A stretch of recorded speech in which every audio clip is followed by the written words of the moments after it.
আলহামদুলিল্লাহি রাব্বিল আলামিন ওয়াসসালাতু ওয়াসসালামু আলা সাইয়্যিদিল মুরসালিন আম্মা বা'দ ফাআউযু বিল্লাহি মিনাশ শাইতানির রাজীম বিসমিল্লাহির রহমানির রহিম আসসালাতু ওয়াসসালামু আলাইকা ইয়া রাসূলুল্লাহ ওয়া আলা আলিকা ওয়া আসহাবিকা ইয়া হাবিবাল্লাহ আসসালাতু ওয়াসসালামু আলাইকা ইয়া নবিয়াল্লাহ ওয়া আলা আলিকা ওয়া আসহাবিকা ইয়া নূরুল্লাহ। মাদানী চ্যানেলের দর্শক শ্রোতা, উপস্থিত হয়েছি সেকেন্ড এপিসোডের মধ্যে। আল্লাহ পাকের অনেক বড় দয়া, অশেষ রহমত। বিশেষ করে এটা আল্লাহ পাকের অনেক বড় দয়া যে পবিত্র রমজান মাস আমাদের মাঝে আগমন করেছে এবং আলহামদুলিল্লাহ, এবং এর সাথে সাথে এমন একটা অনুষ্ঠান, এমন কিছু বিষয় নিয়ে আলহামদুলিল্লাহ আলোচনা করার আল্লাহ পাক আমাদেরকে তৌফিক দিয়েছে। এবং আপনারা যারা দেখছেন, শুনছেন, আল্লাহ পাক আপনাদেরকেও দয়া করেছে। আপনাদেরকেও আমাদের অনুষ্ঠানের পক্ষ থেকে অসংখ্য শুভেচ্ছা ও অভিনন্দন জানাচ্ছি যে কেমন একটা অনুষ্ঠান, যেখানে আমার নবী, যিনি সকল নবীদের সরদার, যিনি দোনো জাহানের মালিক ও মুক্তার, আল্লাহু আকবার, আখিরি নবী হযরত মুহাম্মদ মুস্তাফা সাল্লাল্লাহু তাআলা আলাইহি ওয়াসাল্লাম এর শান নিয়ে আলহামদুলিল্লাহ এই অনুষ্ঠানের মধ্যে আমাদের আলোচনা হচ্ছে এবং হবে সামনের এপিসোডগুলোতে। আল্লাহ পাকের কত বড় দয়া। তো এমন একটি অনুষ্ঠান আজকে আমরা শুরু করেছি, সেকেন্ড এপিসোড। তো আপনারা যেখান থেকে দেখতে পাচ্ছেন, অনুরোধ করব আমাদের এই অনুষ্ঠানের মধ্যে আলহামদুলিল্লাহ আমাদের প্রিয় নবী রাসূল আরবি সাল্লাল্লাহু তাআলা আলাইহি ওয়াসাল্লামের শান মান কেমন রয়েছে সেগুলা কোরআনে পাক থেকে আমরা জানার সৌভাগ্য আল্লাহ পাকের দয়া হবে। এবং আমরা এক একটি এপিসোডের মধ্যে এক একটি কোরআনে পাকের আয়াত নেওয়ার চেষ্টা করব এবং এই আয়াতের মধ্যে আল্লাহ পাকের প্যারা হাবিব সাল্লাল্লাহু তাআলা আলাইহি ওয়াসাল্লাম এর কেমন শান আল্লাহ পাক বর্ণনা করেছেন, বিভিন্ন অন্যান্য আয়াতেরও বিভিন্ন তফসির, বিভিন্ন হাদিস শরীফ ও বিভিন্ন ঘটনাও আলহামদুলিল্লাহ আমাদের এই অনুষ্ঠান আমাদের জানার সৌভাগ্য হবে। তাই অবশ্য অনুষ্ঠানের শুরু থেকে শেষ পর্যন্ত আমাদের সঙ্গে থাকার অনুরোধ। ইনশাআল্লাহ অনেক কিছু ইলমে দ্বীন শেখার সৌভাগ্য হবে। আসল অনুষ্ঠানের শুরুতে দরুদ শরীফ পাঠ করার কেমন ফজিলত ও বরকত রয়েছে সে সম্পর্কে একটি হাদিস শরীফ শ্রবণ করব, যে আমাদের প্রিয় নবী রাসূল আরবি সাল্লাল্লাহু তাআলা আলাইহি ওয়াসাল্লাম বলেন, দরুদ শরীফ পাঠ করার ফজিলত বর্ণনা করতে গিয়ে তা কিছুটা এরকম, আমি আমার ভাষায় তুলে ধরার চেষ্টা করছি। যে বলা হচ্ছে প্রত্যেকটা কিছুর পবিত্রতা, গোসল রয়েছে না, তো ঠিক সেরকম আমাদের অন্তর, এই অন্তর, এটাও অনেক সময় আমরা গুনাহ করতে করতে মরিচা লেগে যায়, এটাও কালো হয়ে যায়। আর এই অন্তরের গোসল, অন্তরের পবিত্রতা একটি মাধ্যম, সেটি হচ্ছে দরুদ শরীফ পাঠ করা। সুবহানাল্লাহ, সুবহানাল্লাহ।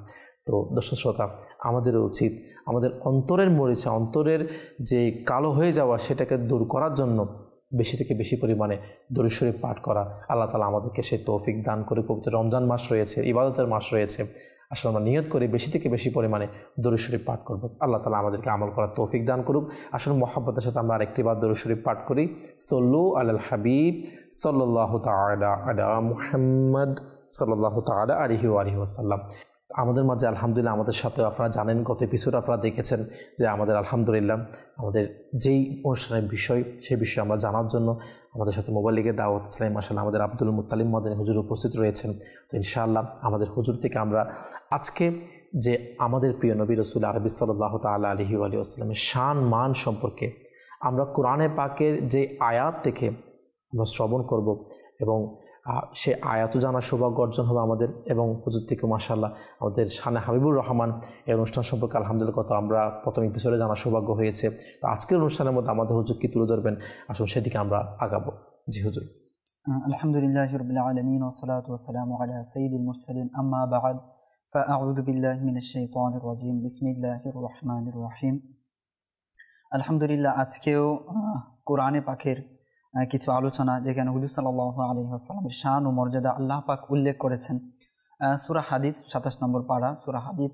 এবং এই আয়াতটা বলতে গেলে বাংলার মুসলমানের অসংখ্য যারা হাফেজ না তারাও জানে। আচ্ছা, সুবহানাল্লাহ। আয়াতটি হচ্ছে বিসমিল্লাহির রহমানির রহিম, হুয়াল আউয়ালু ওয়াল আখিরু ওয়াল যাহিরু ওয়াল বাতিন। সুবহানাল্লাহ, সুবহানাল্লাহ। অর্থ হচ্ছে তিনি হচ্ছে প্রথম, তিনি শেষ, তিনি প্রকাশ্য, তিনি হচ্ছে গোপন। তো এই আয়াতটি উলামায়ে কেরামগণ তো অনেকে অনেক তাফসির করেছেন। উলামায়ে কেরামের অনেকে একাধিক মন্তব্য করেছেন যে এখানে মূলত আল্লাহ পাক নিজের প্রশংসা করেছেন, আবার কেউ বলেছেন যে এখানে হুজুর সাল্লাল্লাহু আলাইহি ওয়াসাল্লামের প্রশংসা আল্লাহ পাক তুলে ধরেছেন। তো উভয় দিক থেকে ঠিক আছে। এই বিষয়ে এর আলোচনা যাওয়ার পূর্বে একটি বিষয় আমরা ক্লিয়ার করে নেই, যে আল্লাহ পাকের যে শান এবং মান রয়েছে, যে সিফত রয়েছে, কোরআনে পাকের মধ্যে আল্লাহ পাকের অসংখ্য সিফত রয়েছে যেগুলো আল্লাহ পাক হুজুর সাল্লাল্লাহু আলাইহি ওয়াসাল্লামকে প্রদান করেছেন। এখানে যেন ইখতিলাফ না থাকে, আপত্তি না থাকে যে আউয়াল আখির যাহির বাতিন আল্লাহ পাকের নাম, আবার কেউ বলছে যে এগুলো আবার হুজুর সাল্লাল্লাহু আলাইহি ওয়াসাল্লামের বৈশিষ্ট্য সিফত, তার নাম। তো এখানে তো শিরিক হতে পারে, কারণ আল্লাহ পাকের নাম আর হুজুর সাল্লাল্লাহু আলাইহি ওয়াসাল্লামের নাম সেটা তো কখনো এক হতে পারে না। আল্লাহ পাকের সমকক্ষ কেউ নেই, যেমনটা আমরা গত এপিসোডেও পড়েছি যে ওয়ালাম ইয়াকুল্লাহু কুফুয়ান আহাদ, যে আল্লাহ পাকের সমকক্ষ কেউ হতেই পারে না। তো এখানে তো এখানে আমি একটা প্রশ্ন করবো, সেটা হচ্ছে মানে আপনি যেটা বলেছেন যে এই আয়াতের মধ্যে আউয়ালু বা যা যা বিষয় বলা হয়েছে, মানে এখানে আল্লাহ পাকের নাম আল্লাহ পাককে উদ্দেশ্য করেও এখানে এই আয়াতের মধ্যে বলা হয়েছে। আপনি বলতে সেখানে আবার আমাদের প্রিয় নবী রাসূলুল্লাহ সাল্লাল্লাহু আলাইহি সাল্লামেরও এখানে ইন্ডিকেট করা হয়েছে, বৈশিষ্ট্য রয়েছে, সেটা বলতে চাচ্ছে। তো অনেকে বলতে চাচ্ছেন, অনেকে প্রশ্ন এটাও হতে পারে সেখানে আল্লাহ পাকের হবে, আমাদের নবীর কেন হবে? আর কেউ যদি বলে আমাদের নবীর হবে, তাহলে অনেকে বলে থাকে এমন যে এটা তো না, এটা তো শিরিক হবে, এটা আল্লাহ পাকের সাথে সে কি করছে। মূলত এই জায়গাতে একটা বিষয় ক্লিয়ার করার জন্য যে হুজুর সাল্লাল্লাহু আলাইহি ওয়াসাল্লামের নাম আল্লাহ পাকের নামের সাথে মিলে গেলে শব্দগত দিক থেকে, শাব্দিকভাবে যদি সেটা মিলে যায়, তাহলে সেটা শিরিক বা সেটা কুফরি হবে না। আমরা যদি কোরআনে পাকের অন্যান্য আয়াতগুলো, এরকম অসংখ্য আয়াত রয়েছে যেখানে আল্লাহ পাক নিজেকে যে সিফত দ্বারা পরিচয় করিয়েছেন বান্দার মাঝে, যে সিফত উল্লেখ করেছেন, অনুরূপ সিফত দ্বারা, বৈশিষ্ট্য দ্বারা, গুণ দ্বারা আল্লাহ পাক হুজুর সাল্লাল্লাহু আলাইহি ওয়াসাল্লামের কোরআনে পাকের মধ্যেই দেখেছেন এবং বলেছেন। আমরা যদি বলি আল্লাহ পাক নিজেকে রহিম বলেছেন, আলহামদুলিল্লাহি রাব্বিল আলামিন আর রহমান আর রহিম, আল্লাহ পাক এখানে নিজেকে রহিম বলেছেন। আবার যদি আমরা দেখি যে লাকাদ জাআকুম রাসূলুম মিন আনফুসিকুম আজিজুন আলাইহি মা আনিতুম হারিসুন আলাইকুম বিল মুমিনিনা রাউফুর রহিম, এখানে আল্লাহ পাক হুজুর সাল্লাল্লাহু আলাইহি ওয়াসাল্লামকে রহিম বলেছে। রহিমের অর্থটা কি? রহিমের অর্থ দয়ালু। এখানে যদি এইটাই বললাম যে শাব্দিক যখন মিল থাকবে, আর মিল থাকলে যে শিরিক হয়ে যাবে, বিষয়টা কিন্তু এরকম না। আল্লাহ পাক রহিম, আল্লাহ পাক দয়ালু। আমার পেয়ারা আকা সাল্লাল্লাহু আলাইহি ওয়াসাল্লাম তিনিও তো দয়ালু। সেজন্য নাম যদি আমি রহিমটা যদি আমার নবীর সাথে গুণ বর্ণনা করতে গিয়ে যদি বলা হয়, তাহলে এটা কি শিরিক হয়ে গেল? না, এটা কখনোই হবে না। এটা তো আমি বলছি যে আল্লাহ পাক যেখানে কোরআনে উল্লেখ করেছেন, আল্লাহ পাক নিজের ক্ষেত্রেও রহিম বলেছেন, হুজুর সাল্লাল্লাহু আলাইহি ওয়াসাল্লামের ক্ষেত্রে রহিম বলেছেন, রাউফুম বিল ইবাদ, যে আল্লাহ পাক বান্দাদের প্রতি দয়ালু। আল্লাহ পাক হুজুর সাল্লাল্লাহু আলাইহি ওয়াসাল্লামের ক্ষেত্রেও একই শব্দ বলেছেন যে বিল মুমিনিনা রাউফ, যে তিনি মুমিনদের প্রতি দয়ালু। যে আল্লাহ পাক নিজের ক্ষেত্রেও রাউফ বলেছেন, রহিম বলেছেন, হুজুর সাল্লাল্লাহু আলাইহি ওয়াসাল্লামের ক্ষেত্রে বলেছেন।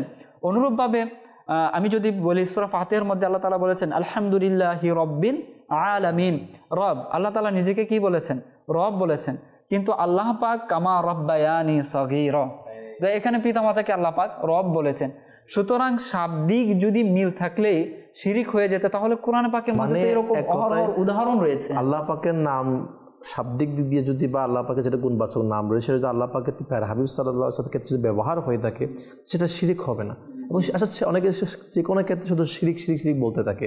শিরিকের আসলে সঠিক মানে অর্থটা যদি আসলে, তাজিম আর ইবাদতের মধ্যে যখন পার্থক্য বুঝে চলে আসবে, তখনই শিরিকটা বুঝে চলে আসবে। তাজিম কাকে বলে, ইবাদত কাকে বলে? ইবাদত হচ্ছে সর্বোচ্চ পর্যায়ের সম্মান প্রদর্শন করে ইবাদতের যোগ্য মনে করে কোনো তাজিম করাকে মূলত বলা হয় ইবাদত। আর তাজিমের মধ্যে ওইরকমটা পাওয়া যাবে না, ইবাদতের উপযুক্ত মনে করা হবে না, এবং সর্বোচ্চ পর্যায়ের সম্মানও সেখানে থাকবে না। সর্বোচ্চ পর্যায়ের সম্মান দেখিয়ে ইবাদতের উপযুক্ত মনে করে যখন তাজিম করা হবে, সেটা হয়ে যাবে ইবাদত। আর এর সাথে সম্পৃক্তযুক্ত যদি আল্লাহ তাআলার সাথে কাউকে শরিক করা হয় এভাবে, তাহলে সেটাই হবে মূলত শিরিক। এই ব্যাপারে শাহ ওলিউল্লাহ মুহাদ্দিস দেহলভী রহমাতুল্লাহ তাআলা আলাইহির চমৎকার কিছু কথা রয়েছে, উক্তি রয়েছে। আমরা যদি বলি যে আমরা নামাজের মধ্যে বসি, ইবাদতে নামাজের মধ্যে তাশাহুদের জন্য আমরা বসি, তো বসাটা এভাবে সম্মানের সাথে বা এভাবে একত্রিত করে বসাটা, এটা নামাজের আল্লাহ তাআলার সামনে, এটা ইবাদত। সেম কাজটা আমরা হাদিসে জিবরিলের মধ্যে দেখি যে জিবরাইল আলাইহিস সালাতু ওয়াস সালাম এইভাবে তাশাহুদে আমরা যেভাবে বসি, হুজুর সাল্লাল্লাহু আলাইহি ওয়াসাল্লামের দরবারে সেভাবে বসেছিল। কিন্তু জিবরাইল আলাইহিস সালাম কি শিরিক করেছেন? সেম কাজ তো সেখানে পাওয়া গেছে। আমরা সম্মানে দাঁড়িয়ে যাই, মা বাবার সম্মানে আমরা দাঁড়িয়ে যাই, আল্লাহ তাআলার সম্মানে আমরা দাঁড়াই। নামাজের মধ্যে দাঁড়ায়, নামাজের মধ্যে দাঁড়ায়, সম্মানে আপনার সামনে কারো সামনে দাঁড়ায়, উস্তাদের সামনে দাঁড়ায়, তো এখন দাঁড়ালে কি সেটা শিরিক হয়ে যাবে? তো সেখানে দাঁড়ানোর এখানে দাঁড়ানোর মধ্যে পার্থক্য আছে। আমরা নামাজে দাঁড়ায় আল্লাহ তাআলাকে ইবাদতের উপযুক্ত মনে করে, সর্বশ্রেষ্ঠ ইবাদতের উপযুক্ত সর্বশ্রেষ্ঠ তাজিম, এটা ওই নিয়তগুলো করে যখন আমরা নামাজে দাঁড়াই তখন সেটা ইবাদত। আর সেভাবেই যখন আমরা কোনো ব্যক্তিকে সম্মানের জন্য, তাজিম করার জন্য ইবাদতের উপযুক্ত মনে না করে দাঁড়াই, তখন সেটা শুধু তাজিম হবে, ইবাদত হবে না। তো এটা হচ্ছে শাহ ওলিউল্লাহ মুহাদ্দিস দেহলভী রাহমাতুল্লাহ তাআলা আলাইহি সহজভাবে বলে দিয়েছেন যে শিরিকটা হচ্ছে মনের সাথে সম্পৃক্ত। মনের সাথে মানে আপনার নিয়ত কি, আপনার মধ্যে আপনার কি নিয়ত রয়েছে? আমি আরো সহজভাবে বলে দেই যে উদাহরণগুলো হচ্ছে এরকম যে অনেকেই বলে যে মাজারে গেলে শিরিক হয়, আর মাজারে গিয়ে সিজদা দিলেই শিরিক হয়ে যায়। অনেকের ধারণা এরকম, এমনকি দেয়ালে দেয়ালে লেখাও পাওয়া যায় যে মাজারে গিয়ে সিজদা দেওয়াটা হচ্ছে শিরিক। এখন কথা হচ্ছে যে মাজারে শিরিক করার জন্য মাজারে তো যাওয়া দরকার না, শিরিক করা আপনি মসজিদে গিয়েও করতে পারেন। এখন হচ্ছে শাহ ওলিউল্লাহ মুহাদ্দিস দেহলভী রাহমাতুল্লাহ তাআলা আলাইহি সহজভাবে বলে দিয়েছেন। এখন আপনার মনে যদি নিয়ত থাকে জামাত সহকারে নামাজ পড়ছেন, সবাই তো জানে আপনি আল্লাহ তাআলাকে সিজদা দিচ্ছেন, এখন কারো মনের ভিতরে নিয়ত মাআযাল্লাহ এটা যে আমার সামনে যে পিলারটা আছে আমি একে সিজদা দিচ্ছি, নাউযুবিল্লাহ, মসজিদ মাজারে যাওয়া কি দরকার আছে? দরকার নেই। মসজিদের ভিতরেই তো দেওয়া যায়, শিরিক করা যায়। এটা তো এই যে অন্তর নিয়ত শাহ ওলিউল্লাহ মুহাদ্দিস দেহলভী একদম সহজ করে দিয়েছেন। আপনি যদি স্ট্রাকচারকে, গঠনকে যদি মিলিয়ে আপনি শিরিক করে দেন, শব্দকে মিলিয়ে যদি শিরিক করে দেন, তাহলে শিরিক থেকে কেউ মুক্ত হতে পারবে না। আল্লাহ তাআলার সামনে আপনি দাঁড়াচ্ছেন, ব্যক্তির সামনেও তো আপনি দাঁড়াচ্ছেন, আল্লাহ তাআলার সামনে আপনি ঝুঁকছেন, আপনি কোনো কাজ করতে গিয়েও তো ঝুঁকছেন। ঝুঁকাটাই যদি শিরিক হয়ে যায় তাহলে কোনো কাজ তো আপনি ঝুঁকে করতে পারবেন না। হ্যাঁ, দাঁড়ানোটা যদি শিরিক হয়ে যায় তাহলে নামাজে দাঁড়ানো আর ব্যক্তির সামনে দাঁড়ানো শিরিক হয়ে যাবে। বসাটা শিরিক হয়ে গেলে তো জিবরাইল আলাইহিস সালামের কাজটাকে কি বলবেন? সুতরাং শিরিকের বিষয়টা হচ্ছে মনের সাথে সম্পৃক্ত, এটা একদম ক্লিয়ার একটা। সেজন্য যারা বলে যে মাজারে গিয়ে কেউ সিজদা দেয় সেটাকে শিরিক বলছে, হ্যাঁ সিজদা দেওয়া সেটা একটা হারাম বিষয়, সেটা একটা টপিক আছে। মাজারে নামাজের জায়গা আছে, সে ব্যক্তি নামাজ পড়ছে, এখন ব্যক্তিকে আগে জিজ্ঞাসা করতে হবে তুমি কি নিয়তে সিজদা করেছে। নামাজ পড়ছিলে তাহলে তো ইবাদত, নামাজ পড়া ইবাদত। এখন যদি বলে যে না আমি এই ব্যক্তিকে তাজিমের জন্য সিজদা করেছি, কবিরা গুনাহ। যদি বলে যে না ইবাদতের উপযুক্ত মনে করে সিজদা করেছি, তখন তো হুকুম লাগবে শিরকের। এখন তো অনেকে যারা যায় বা যারা সেখানে সিজদা দেয় তারা হয়তো সেটা কি সম্মানের জন্য দিচ্ছে, সেটা কি কবিরা গুনাহ, যেটা আমাদের শরীয়তের মধ্যে কবিরা গুনাহ রয়েছে। সে কবিরা গুনাহ করছে, আমরা বলতে পারবো না সে এখানে শিরিক করছে। তো এই বিষয়ে আমরা দর্শক যারা দিতে পারছে তাদেরও একটা বিষয় ক্লিয়ার হয়ে গেল, যেখানে সেখানে শিরিকের বিষয় আপনি কাউকে বলতে পারবেন না, বলার আগে তার সাথে কথা বলতে হবে, জিজ্ঞেস করতে হবে ভাই আপনি যে সিজদা দিয়েছিলেন বা আপনি যে কাজ করেছেন আপনার নিয়তটা কী ছিল, এটা প্রশ্ন করতে হবে, জানতে হবে, তারপর আপনি বলার আপনার বিষয়টা এবার আসছে। তো এই বিষয়ে আমার সাথে জানার সৌভাগ্য হলো। এবং আরেকটি বিষয় যেটা আমার হুজুর বলছিলেন যে কোরআনে পাকের ওই আয়াত এবং ওই আয়াতের যে বিষয় আপনি আনছিলেন হুজুর, আপনাকে এক টপিক নিয়ে গেলাম, ক্ষমা দৃষ্টিতে দেখবেন। জি হুজুর। না ঠিক আছে, জানা তো আসলে দরকার। আজকের আলোচ্য বিষয় হচ্ছে যে আয়াত নিয়ে এসেছি সেটা হচ্ছে সূরা হাদীদের হুয়াল আউয়ালু ওয়াল আখির ওয়াল যাহির ওয়াল বাতিন। আল্লাহ পাক হুজুর সাল্লাল্লাহু আলাইহি ওয়াসাল্লামকে এখানে বলেছেন আপনি হচ্ছে প্রথম, আপনি হচ্ছে শেষ, আপনি হচ্ছেন প্রকাশ্য এবং আপনি হচ্ছেন গোপন। তো আমরা প্রথমত আলোচনা করব হুয়াল আউয়ালু, তিনি হচ্ছে প্রথম।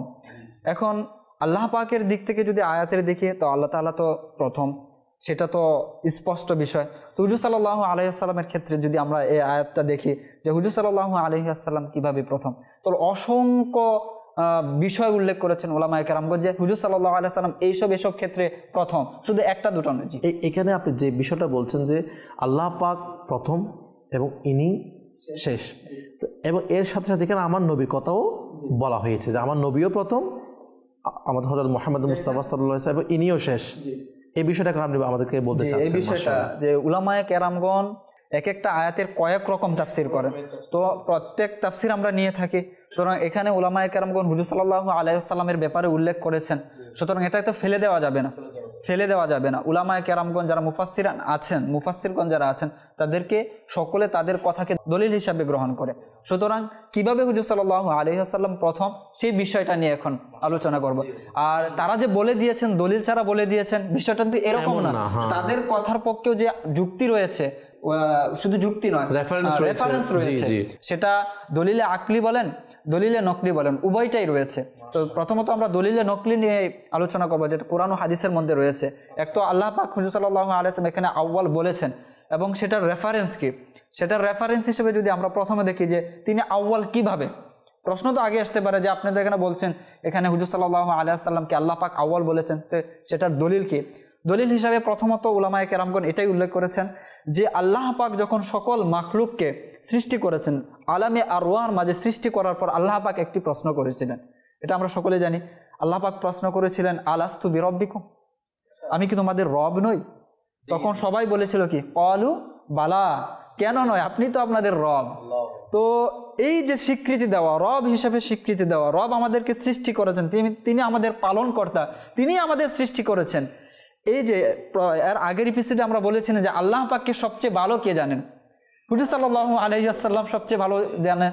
এবং একটি ঘটনা যে ব্যক্তি সবচেয়ে ভালো জানে, সব কিছু জানে, তিনি তো সবার আগে বলে উঠবেন, হ্যাঁ আমি ওনাকে জানি ভালো এবং ওনার সম্পর্কে সবচেয়ে আমি ভালো জানি। এই ঘটনার সারমর্ম এরকম, এই ঘটনার শুরু থেকে শেষ পর্যন্ত এরকম, যিনি ভালো করে সবকিছু জানে সে তো আগেই বলবে। তো হুজুর সাল্লাল্লাহু আলাইহি ওয়াসাল্লাম আল্লাহ পাকের সত্য সম্পর্কে পরিপূর্ণ অবগত সেই আগে থেকে। সেই জন্য সবার আগে যে যখন আল্লাহ পাক বলেছিলেন আলাস্তু বিরব্বিকুম, আমি তোমাদের রব নয়, সবার আগে যে বলেছিলেন ক্বালু বালা, যে কেন নয়, আপনি হচ্ছেন আমাদের রব, তো সর্বপ্রথম যিনি বলেছিলেন তিনি হচ্ছেন আমাদের প্রিয় নবী রাসূল আরবি সাল্লাল্লাহু আলাইহি ওয়াসাল্লাম। এই দিক থেকে হুয়াল আউয়ালু, সাক্ষ্য দেওয়ার দিক থেকে যে আল্লাহ পাক রব, এই যে সাক্ষ্য রয়েছে, আশহাদু আল্লা ইলাহা ইল্লাল্লাহ ওয়া আশহাদু আন্না মুহাম্মাদুর রাসূলুল্লাহ, লা ইলাহা ইল্লাল্লাহ মুহাম্মাদুর রাসূলুল্লাহ, যে কালিমার ভিত্তিতে আজ আমরা মুসলমান, সেই সাক্ষ্যটা সর্বপ্রথম দিয়েছেন সেটা হচ্ছেন আমাদের প্রিয় নবী রাসূল আরবি সাল্লাল্লাহু আলাইহি ওয়াসাল্লাম, সেই আলমে আরওয়ার মধ্যে। মানে আপনি বলতে চাচ্ছেন যখন সবকিছুকে সৃষ্টিকে, যখন আমার আল্লাহ পাক বলেছিলেন, প্রশ্ন করেছিলেন আমরা তোমার দুনিয়াতে আসার আগে, তখন যিনি প্রথম জবাব দিয়েছিলেন এটা ছিল আমাদের নবী হযরত মুহাম্মদ আরবি সাল্লাল্লাহু আলাইহি ওয়াসাল্লাম। এর দিক থেকে আপনি যদি দেখেন যে হুজুর সাল্লাল্লাহু আলাইহি ওয়াসাল্লামকে সৃষ্টি করার ব্যাপারে তিনি হুয়াল আউয়ালু, তিনি আল্লাহ তাআলার প্রথম সৃষ্টি। এখন এই ব্যাপারে রেফারেন্স কি যে তিনি আল্লাহ পাকের প্রথম সৃষ্টি? এই ব্যাপারে তো অসংখ্য হাদিস রয়েছে। মানে আপনি বলতে চাচ্ছেন সব কিছু, জি, কুল কায়নাতের সব কিছু সৃষ্টির আগে আল্লাহ পাক আমার নবীকে সৃষ্টি করেছেন। আচ্ছা, এটা কিভাবে, মানে কিভাবে যদি বলছে, কিভাবে বলছে, এটা কিভাবে সম্ভব? যে এই ব্যাপারে যেমন প্রশ্ন তো মানুষের আকাঙ্ক্ষা থাকে, একটা বলেছেন মাশাআল্লাহ, এখন যে একদিক দিয়ে বলেছেন যিনি প্রশ্ন প্রথম এটা আল্লাহ পাকের স্বীকৃতি দেওয়ার ক্ষেত্রে যিনি প্রথম উত্তর দিয়েছেন তিনি হচ্ছে আমাদের নবী, এই জন্য তিনি আউয়াল, হুয়াল আউয়ালু, তিনি আউয়াল। অর্থাৎ আল্লাহ পাককে রব হিসেবে স্বীকৃতি দেওয়ার ক্ষেত্রে আউয়ালকে হুজুর সাল্লাল্লাহু আলাইহি ওয়াসাল্লাম। এখন যদি আমরা দেখি যে সৃষ্টির ক্ষেত্রে আউয়ালকে, হুয়াল আউয়ালুর ব্যাখ্যা বিশ্লেষণ চলছে এখানে। উলামায়ে কেরামগণ বলছেন যে হুজুর সাল্লাল্লাহু আলাইহি ওয়াসাল্লামকে আউয়াল বলা হয়েছে এক দিক থেকে না, অনেক দিক থেকে তিনি আউয়াল। এক তো হচ্ছে সাক্ষ্যদানের ক্ষেত্রে আউয়াল, এখন হচ্ছে সৃষ্টির দিক থেকে আউয়াল, তিনি হচ্ছেন সর্বপ্রথম সৃষ্টি। তো হুজুর সাল্লাল্লাহু আলাইহি ওয়াসাল্লামকে প্রশ্ন করা হলো, ইয়া রাসূলুল্লাহ, সর্বপ্রথম আল্লাহ পাক কি সৃষ্টি করেছেন? কৌতূহল ছিল যে আল্লাহ পাক সর্বপ্রথম আসলে কি জিনিস সৃষ্টি করেছেন, একটা প্রশ্ন। হুজুর সাল্লাল্লাহু আলাইহি ওয়াসাল্লামকে প্রশ্ন করলেন, ইয়া রাসূলুল্লাহ, সর্বপ্রথম আল্লাহ পাক কি সৃষ্টি করেছেন? তখন হুজুর সাল্লাল্লাহু আলাইহি ওয়াসাল্লাম বলেন, আউয়ালু মা খালাকাল্লাহু নূরি ওয়া মিন নূরি খালাকা কুল্লা শাই। আল্লাহ পাক সর্বপ্রথম যে বিষয়টি সৃষ্টি করেছেন সেটি হচ্ছে আমার নূর। অতঃপর আল্লাহ পাক আমার নূর থেকে সমগ্র কায়নাত সৃষ্টি করেছেন, সমগ্র কায়নাত। অনুরূপভাবে যদি আমরা দেখি আবু হুরায়রা রাদিয়াল্লাহু তাআলা আনহু থেকে বর্ণিত, তিনি বলেন, ক্বালু ইয়া রাসূলুল্লাহ মাতা ওয়াজাবাত লাকান নবুওয়া ক্বালা ওয়া আদামু বাইনার রূহি ওয়াল জাসাদ। আবু হুরায়রা রাদিয়াল্লাহু তাআলা আনহু থেকে বর্ণিত, তিনি বলেন সাহাবায়ে কেরাম একত্রিত সেখানে উপস্থিত সকল সাহাবায়ে কেরাম হুজুর সাল্লাল্লাহু আলাইহি ওয়াসাল্লাম সকলে প্রশ্ন করলেন, ইয়া রাসূলুল্লাহ, নবুয়ত কখন আপনার উপর ওয়াজিব হয়েছে? আচ্ছা হুজুর, এখানে আপনার কাছে একটা প্রশ্ন আমি যদি করি, সেটা হচ্ছে মানে আল্লাহ পাক প্রথম কি সৃষ্টি করেছেন? অনেকে মানুষের মনের প্রশ্ন থাকতে পারে, আবার অনেকেও এটাও বলে আমার নবীকে নাকি আল্লাহ পাক প্রথম সৃষ্টি করেছে। এটা কি আসলে সত্যি, বা এই ব্যাপারে কি কিতাবে রয়েছে? চমৎকার প্রশ্ন করেছেন। এই প্রশ্নটা আজকের না, 1400 বছর আগে সাহাবায়ে কেরামের মধ্যে এই কৌতূহল ছিল যে আল্লাহ পাক কি সৃষ্টি করেছেন। সাহাবায়ে কেরাম জিজ্ঞেস করেছেন, সাহাবায়ে কেরাম হুজুর সাল্লাল্লাহু আলাইহি ওয়াসাল্লামকে জিজ্ঞাসা করেছেন। আর এই বিষয়টি এই ভারত উপমহাদেশে, যার মাধ্যমে মূলত হাদিস চর্চা হয়েছে, যিনি এই হাদিস নিয়ে এসেছেন ভারত উপমহাদেশে, যদি কেউ বলে যে আমি হাদিসের উপর আমল করি, হাদিস মান্য করি, তবে সেই ব্যক্তিকে মান্য করা ছাড়া সে বলতে পারবে না যে এই উপমহাদেশে আমি হাদিস পেয়ে গেছি। তিনি হচ্ছেন আব্দুল হক মুহাদ্দিস দেহলভী রাহমাতুল্লাহ তাআলা আলাইহি। তিনি তার কিতাব, জগৎ বিখ্যাত কিতাব মাদারিজুন নবুয়া, সেই কিতাবের মাঝে তিনি একটি হাদিস উল্লেখ করেছেন। সেই কিতাবের আপনার 2য় খণ্ড 1ম পৃষ্ঠা নাম্বার, সেখানে তিনি হাদিস উল্লেখ করেছেন। সাহাবায়ে কেরাম এর মধ্যে থেকে একজন প্রশ্ন করলেন, ইয়া রাসূলুল্লাহ, সর্বপ্রথম আল্লাহ তাআলা কি সৃষ্টি করেছেন? তখন হুজুর সাল্লাল্লাহু আলাইহি ওয়াসাল্লাম বলেন, আউয়ালু মা খালাকাল্লাহু নূরি ওয়া মিন নূরি খালাকা কুল্লা শাই। সর্বপ্রথম আল্লাহ পাক আমার নূরকে সৃষ্টি করেছেন, অতঃপর আমার নূর থেকে আল্লাহ পাক সমগ্র কুল কায়নাত সৃষ্টি করেছেন। আজকে তোমার সামনে যা কিছু তুমি দেখতে পাচ্ছ, তুমি আজকে সূর্যকে দেখছো অনেক ঝলমল করছে, চাঁদ দেখছো, নক্ষত্রগুলো দেখছো ঝলমল করছে, এগুলো আমার নূর দ্বারা সৃষ্টি, আমার নূর থেকে আল্লাহ পাক সৃষ্টি করেছেন। তো সাহাবায়ে কেরামের মাঝে কৌতূহল ছিল, প্রশ্ন করেছিলেন যে আল্লাহ পাক সর্বপ্রথম কি সৃষ্টি করেছে। আর এই বিষয়টি মাদারিজুন নবুয়ার দ্বিতীয় খণ্ডে আল্লামা আব্দুল হক মুহাদ্দিস দেহলভী রাহমাতুল্লাহ তাআলা আলাইহি তিনি উল্লেখ করেছেন। অনুরূপভাবে যদি আমরা দেখি মাআরিজ কিতাবের মধ্যে, সেটা প্রথম সেখানে উল্লেখ করা হয়েছে যে আবু হুরায়রা রাদিয়াল্লাহু তাআলা আনহু থেকে বর্ণিত, সাহাবায়ে কেরাম ইরশাদ করলেন, ইয়া রাসূলুল্লাহ মাতা ওয়াজাবাত লাকান নবুওয়া, আপনার নবুয়াত কখন আবশ্যক হয়েছে, আল্লাহ তাআলা আপনাকে কখন নবুয়াত দান করেছেন। এখন কথা হচ্ছে এখানে তো সৃষ্টির ব্যাপারে, যে অনুরূপভাবে আরও একটি আপনার হাদিস আমরা মাআরিজ কিতাবের প্রথম খণ্ডে এর 192 পৃষ্ঠার মধ্যে পাই। হাদিসটি বর্ণনা করেছেন আবু হুরায়রা রাদিয়াল্লাহু তাআলা আনহু। তিনি বর্ণনা করেন যে কলু, সাহাবায়ে কেরাম, অসংখ্য সাহাবায়ে কেরাম সেখানে উপস্থিত ছিলেন। সকল সাহাবায়ে কেরামের মধ্যে থেকে হয়তো কেউ একজন প্রশ্ন করেছেন, সেখানে তিনি বলছেন কলু, সাহাবায়ে কেরামগণ আরজ করলেন, ইয়া রাসূলুল্লাহ মাতা ওয়াজাবাত লাকান নবুওয়া, নবুয়াত আপনার উপর কখন আবশ্যক করা হয়েছে, অর্থাৎ আল্লাহ পাক আপনাকে কখন নবুয়াত দান করেছেন।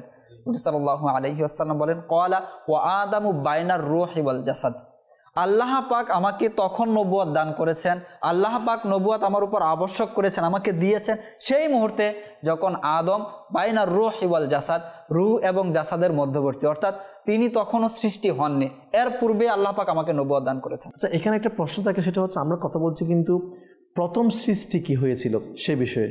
এখানে তো নবুয়তের কথা উল্লেখ এসেছে, কিন্তু সৃষ্টির কথা উল্লেখ আসে না। একটা প্রশ্ন এটা।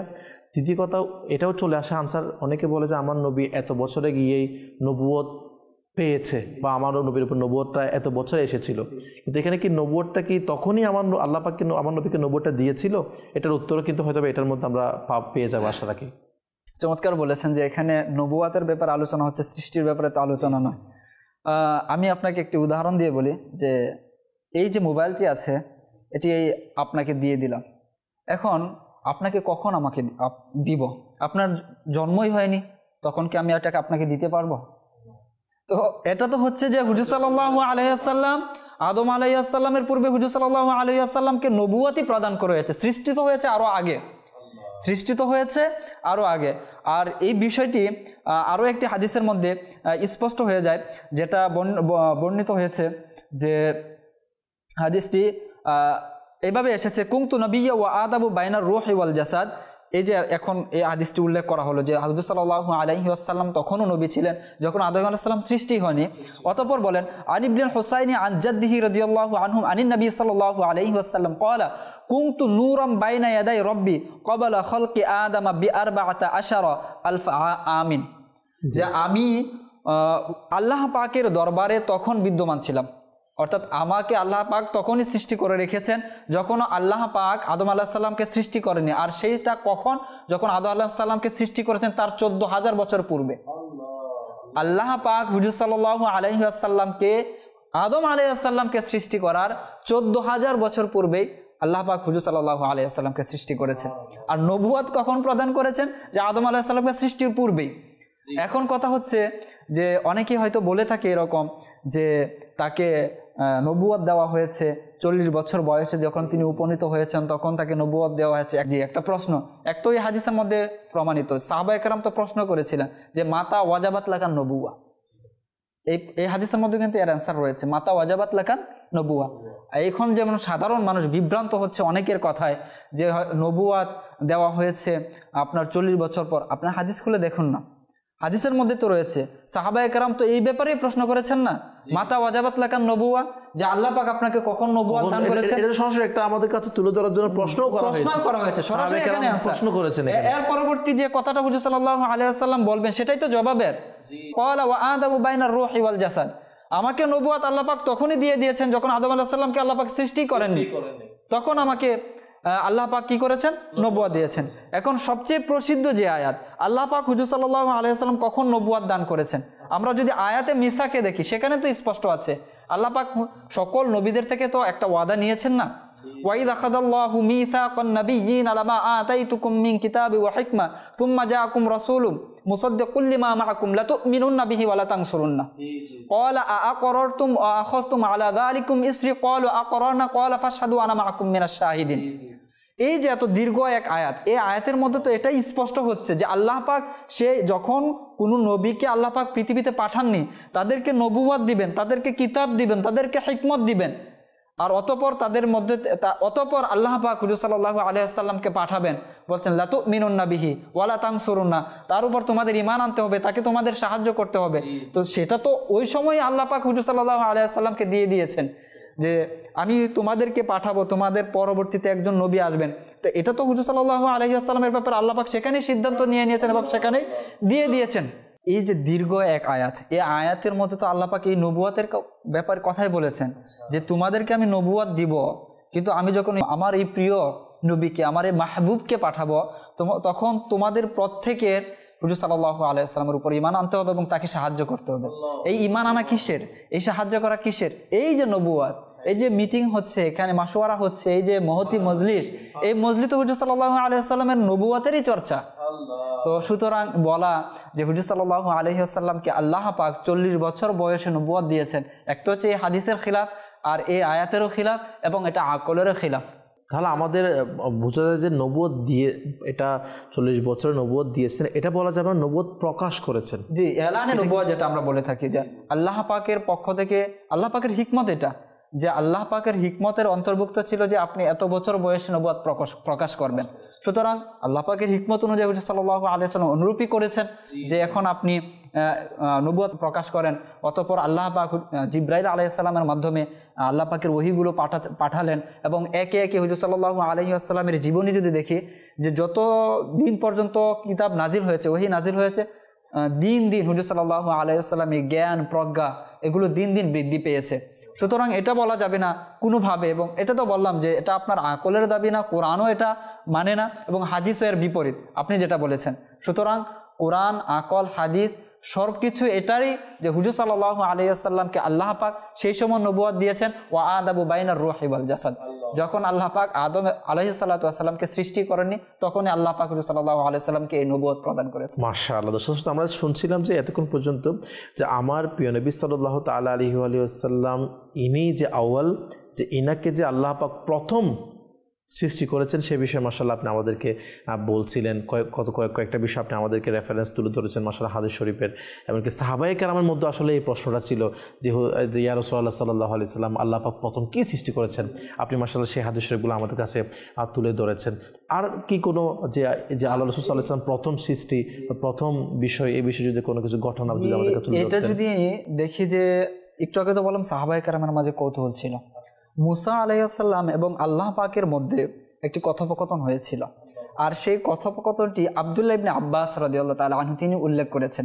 আমরা যদি দেখি যে কোরআনে পাকের মধ্যে একটি আয়াত আছে, ওমা কুনতা বিজানিবি তুরি ইয নাদাইনাহু, ওমা কুনতা বিজানিবি তুরি ইয নাদাইনাহু, এই আয়াতের ব্যাখ্যায় আব্দুল্লাহ ইবনে আব্বাস রাদিয়াল্লাহু তাআলা আনহু একটি ঘটনা, চমৎকার ঘটনা তিনি উল্লেখ করেছেন। এখানে তো আল্লাহ পাক হুজুর সাল্লাল্লাহু আলাইহি ওয়াসাল্লামকে সর্বপ্রথম সৃষ্টি করেছেন, এটাও পাওয়া যাবে, এবং হুজুর সাল্লাল্লাহু আলাইহি ওয়াসাল্লামের মাধ্যমে যে সব কিছু সৃষ্টি করেছেন এই কথাও পাওয়া যাবে। এক পর্যায়ে গিয়ে আল্লাহ পাক মুসা আলাইহিস সালামকে যে কি বলেছেন, কত বড় কথা আমাদের জন্য, সেই বিষয়টিও আমরা জানবো। দুইটা পয়েন্ট, একটা হচ্ছে আল্লাহ সাল্লাল্লাহু আলাইহি ওয়াসাল্লাম যে প্রথম সৃষ্টি, সেটাও জানা যাবে, এবং আমরা যে একটা বলি আল্লাহ সাল্লাল্লাহু আলাইহি ওয়াসাল্লামের মাধ্যমে আল্লাহ সাল্লাল্লাহু আলাইহি ওয়াসাল্লামের নূর থেকে যে সকল কিছু সৃষ্টি, সেটাও এটার মধ্যে আছে। মাশাআল্লাহ। যে আব্দুল্লাহ ইবনে আব্বাস রাদিয়াল্লাহু তাআলা আনহু কেমন জগৎ বিখ্যাত সাহাবী, জলিলুল কদর সাহাবী, আমরা সকলে জানি তিনি হচ্ছেন সাইয়্যিদুল মুফাসসিরিন, রাইসুল মুফাসসিরিন যাকে বলা হয়। কোরআনের সূক্ষ্ম বিষয় যখন কারো জানার ইচ্ছা জাগতো যে আমি এই আয়াতটার সূক্ষ্ম তাফসীর জানতে চাই, তখন সকলে দেখিয়ে দিতেন আব্দুল্লাহ ইবনে আব্বাস রাদিয়াল্লাহু তাআলা আনহুর কাছে যা। তো সেই আব্দুল্লাহ ইবনে আব্বাস রাদিয়াল্লাহু তাআলা আনহু ওমা কুনতা বিজানিবি তুরি ইয নাদাইনাহু এর ব্যাখ্যায় তিনি বলেন, যখন আল্লাহ পাক মুসা আলাইহিস সালাতু ওয়াস সালামকে তাওরাত তাকে দিলেন, তখন মুসা আলাইহিস সালাম অত্যন্ত আনন্দিত হয়ে আল্লাহ পাকের শুকরিয়া আদায় করলেন যে আল্লাহ পাক, তুমি আমাকে এমন এক মহান নিয়ামত দ্বারা ধন্য করেছ যে নিয়ামত তুমি এর পূর্বে আর কাউকে তুমি প্রদান করনি। তখন আল্লাহ পাক বলে যে আমি তোমাকে এটা এজন্য প্রদান করেছি যে তোমাকে আমি অধিক ইখলাস পেয়েছি, আমি তোমাকে অধিক বিনয়ী পেয়েছি, আমি তোমাকে অধিক বিনম্র পেয়েছি, এজন্য আমি তোমাকে খুশি হয়ে তাওরাত প্রদান করেছি। সুতরাং এর পরবর্তীতে আল্লাহ তাআলা বলেন যে ফাখুদ মা আতাইতুকা ওয়া কুম মিনাশ শাকিরিন ওয়া মুত আলা তাওহীদি ওয়া আলা হুব্বি মুহাম্মাদিন সাল্লাল্লাহু আলাইহি ওয়াসাল্লাম। যে আমি তোমাকে যে খুশি হয়ে এটা দিয়েছি, তো ফাখুদ ওয়া কুম মিনাশ শাকিরিন, সুতরাং তুমি শুকরগুজার বান্দা হয়ে যাও, ওয়া মুত আলা তাওহীদ, এবং তুমি তাওহীদের উপর, ওয়া আলা হুব্বি মুহাম্মাদিন সাল্লাল্লাহু আলাইহি ওয়াসাল্লাম, এবং মুহাম্মদ সাল্লাল্লাহু আলাইহি ওয়াসাল্লামের উপর তোমার নিজের প্রাণকে উৎসর্গ করো। আল্লাহু আকবার। যখন মুহাম্মদ সাল্লাল্লাহু আলাইহি ওয়াসাল্লাম তিনি এসেছেন পরে, আর কথা হচ্ছে কত আগে, মুসা আলাইহিস সালামের সাথে আল্লাহ পাকের কথোপকথন হচ্ছে, আর আল্লাহ পাক বলছেন যে আমার তাওহীদের উপর এবং হুব্বে মুহাম্মাদের উপর তোমার নিজের প্রাণকে উৎসর্গ করো। হযরত মুসা আলাইহিস সালাতু ওয়াস সালাম বলেন, হে আল্লাহ পাক, তোমার তাওহীদের সাথে হুব্বে মুহাম্মদকে তুমি জুড়ে দিয়েছো। এই হুব্বে, এটার কারণ কি? মুহাম্মদ সাল্লাল্লাহু আলাইহি ওয়াসাল্লাম কে? আচ্ছা, মুহাম্মদ সাল্লাল্লাহু আলাইহি ওয়াসাল্লাম কে, আমাকে সেই ব্যাপারে একটু বলো। তখন আল্লাহ পাক মুসা আলাইহিস সালামকে বললেন যে মুহাম্মদ সাল্লাল্লাহু আলাইহি ওয়াসাল্লাম হচ্ছে সেই সত্তা যে আমি আসমান ও জমিন সৃষ্টি করার 2000 বছর পূর্বে আরশের মধ্যে আমি মুহাম্মদ সাল্লাল্লাহু আলাইহি ওয়াসাল্লামের নাম লিখে দিয়েছি। অর্থাৎ এর পূর্বে জমিন ও আসমান সৃষ্টি করার 2000 বছর পূর্বে তিনি আমার কাছে ছিলেন, আমি তাকে সৃষ্টি করেছি।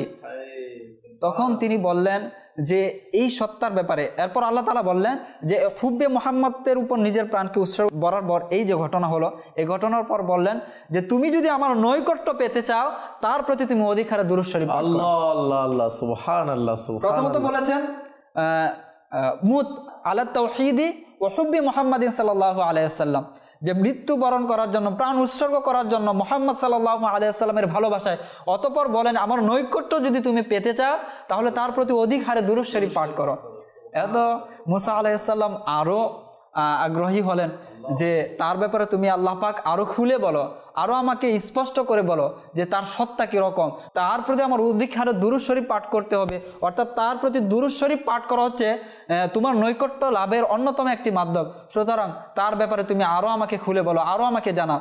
তখন আল্লাহ পাক বলেন লাউলা মুহাম্মাদুন ওয়া উম্মাতুহু লামা খলাকতুল জান্নাতা ওয়ালা শামসা ওয়ালাল কমারা ওয়ালাল লাইলা ওয়ালান নাহারা ওয়ালা মালাকাম মুকাররাবান ওয়ালা নাবিয়্যাম মুরসালান ওয়ালা ইয়াকা। আল্লাহ পাক কত চমৎকার কথা বলেছেন যে তার ব্যাপারে তুমি জানতে চাচ্ছ, সুতরাং জানো। যে বলেন লাউলা মুহাম্মাদুন ওয়া উম্মাতুহু, মুহাম্মদ এবং তার উম্মত যদি না হতো, লামা খলাকতুল জান্নাতা ওয়ালা শামসা ওয়ালাল কমার, আমি জান্নাত সৃষ্টি করতাম না, আমি সূর্য সৃষ্টি করতাম না, ওয়ালাল কমার, আমি চন্দ্রও সৃষ্টি করতাম না, অতঃপর বলেন ওয়ালাল লাইলা ওয়ালান নাহার, আমি দিনও সৃষ্টি করতাম না, আমি রাতও সৃষ্টি করতাম না। শুধু তাই নয়, ওয়ালা মালাকাম মুকাররাবান ওয়ালা নাবিয়্যা মুরসালান, এমনকি আমি আমার যে নৈকট্যশীল ফেরেশতা আছে এদেরকে আমি সৃষ্টি করতাম না, এবং কোনো নবী রাসূল আমি সৃষ্টি করতাম না। এমনকি হে মুসা তুমি শুনো, ওয়ালা ইয়াকা, এমনকি আমি তোমাকেও সৃষ্টি করতাম না। হুজুর সাল্লাল্লাহু আলাইহি ওয়াসাল্লামের সৃষ্টি কত আগে, এবং তার মাধ্যমে যে সকলকে সৃষ্টি করা হয়েছে এটা তো এখানে স্পষ্ট। আল্লাহ পাক কি কতগুলো কথা বলেছেন, ওয়ালা শামসা ওয়ালাল লাইলা ওয়ালাল কমার, হ্যাঁ, আল্লাহ তাআলা বলছে ওয়ালা নাবিয়্যা ওয়ালা মুরসাল, হ্যাঁ, ওয়ালা ইয়াকা।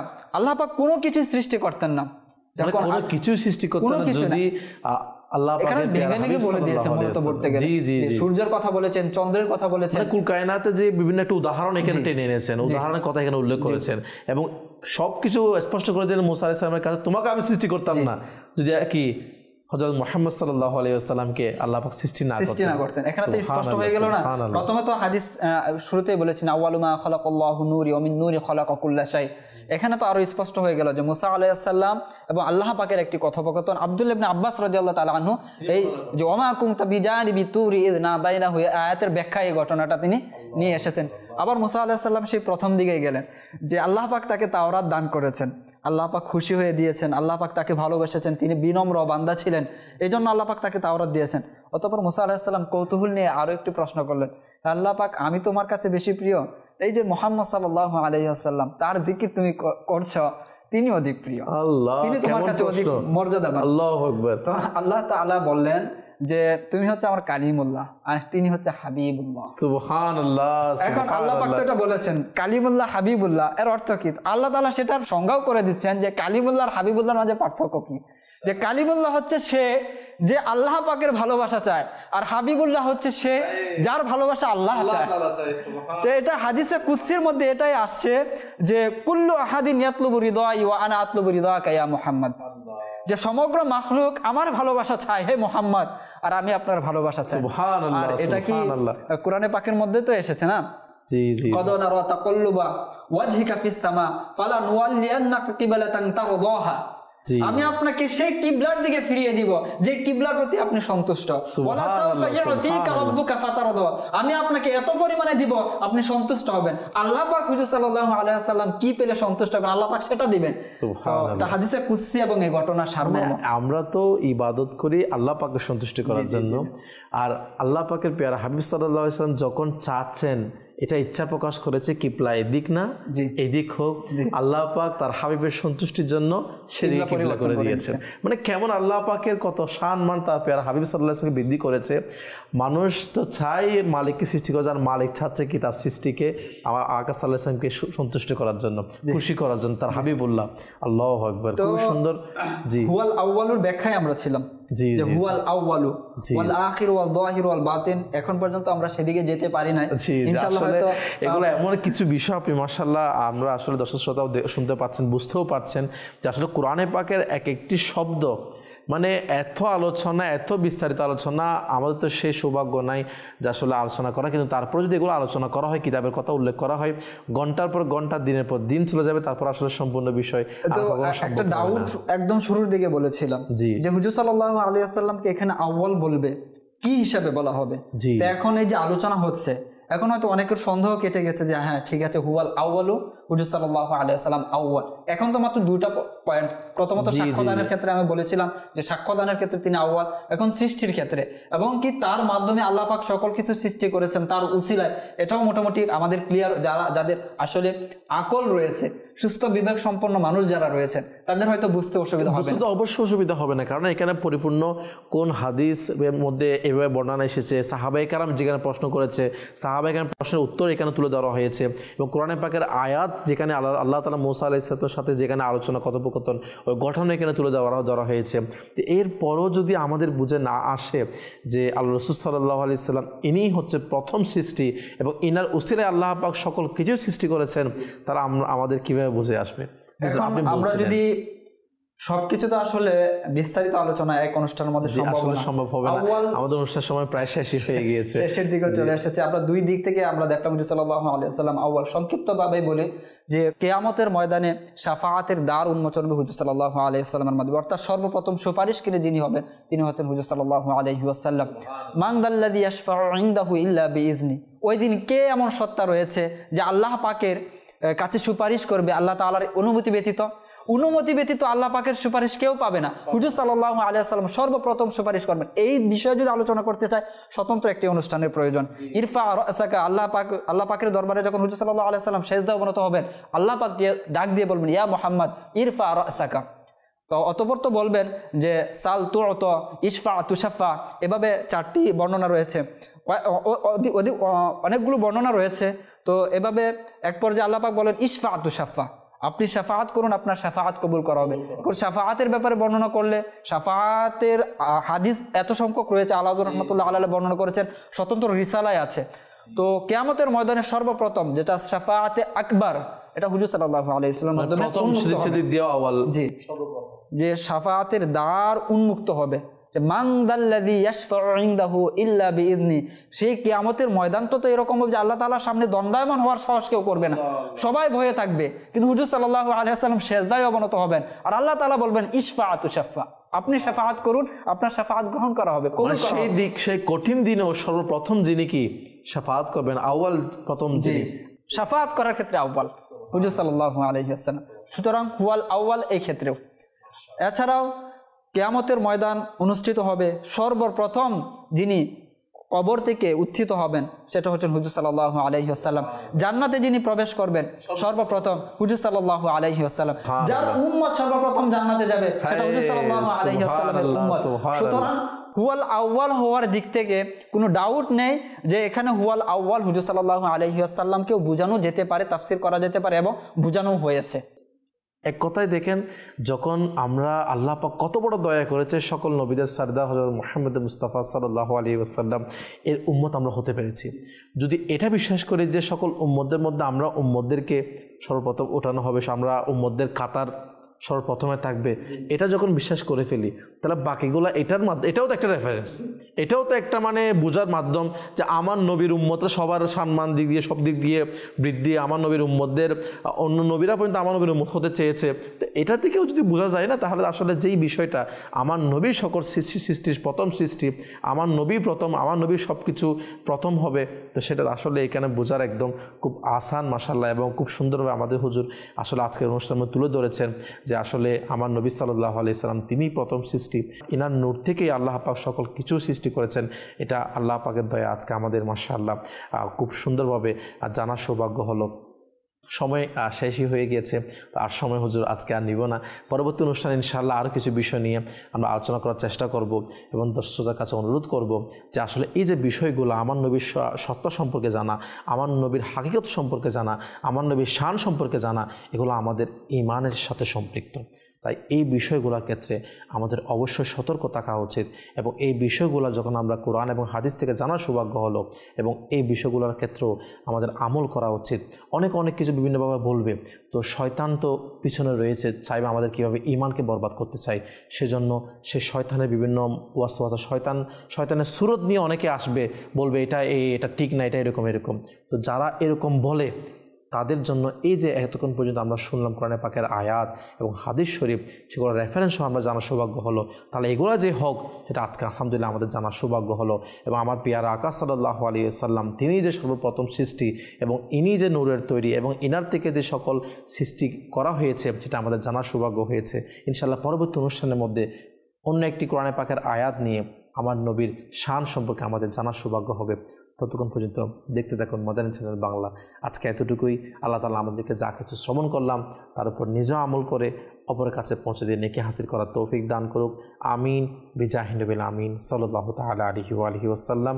সাল্লু আলাল হাবিব সাল্লাল্লাহু তাআলা আলা মুহাম্মদ সাল্লাল্লাহু